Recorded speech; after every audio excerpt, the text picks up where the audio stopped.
સૌથી પહેલાં તો એ જે વ્યક્તિનું મૃત્યુ થયું છે, સોલંકી ભાઈ કરીને કોઈ વ્યક્તિનું મૃત્યુ છે, એમના પરિવારજનોને સાંત્વના હું પાઠવું છું અને એમના દિવ્ય આત્માને ભગવાન મહાદેવ શાંતિ આપે એવી હું ઈશ્વરને પ્રાર્થના કરું છું. ઇલેક્ટ્રોનિક મીડિયાના માધ્યમથી મારા ધ્યાનમાં વિષય આવ્યો છે અને સવારે પણ મારા ધ્યાનમાં મને રોડના એન્જિનિયરો દ્વારા કહેવામાં આવ્યું હતું.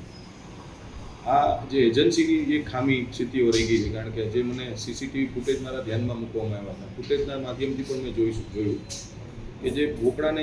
જ્યારે વોકડો બનતો હોય ત્યારે લોકોની જાનમાલની સુવિધા માટે અમે લોકો બ્લુ કલરના કે વ્હાઇટ કલરના પતરા મારતા હોઈએ છીએ, પણ એક સાઈડ પતરું નહોતું માર્યું. એ કોન્ટ્રાક્ટરની બેદરકારીનો વિષય છે અને એને પેનલ્ટી પણ મારવાના છીએ અને એની ઉપર શિક્ષાત્મક પગલાં કાયદાકીય જોગવાઈ મુજબ કેવી રીતે લઈ શકાય એનો અભ્યાસ કરીને એ કોન્ટ્રાક્ટરને એની ઉપર કાયદાકીય પગલાં પણ લેવામાં આવશે અને એમના પરિવારને પણ આજે હું સાંત્વના આપું છું.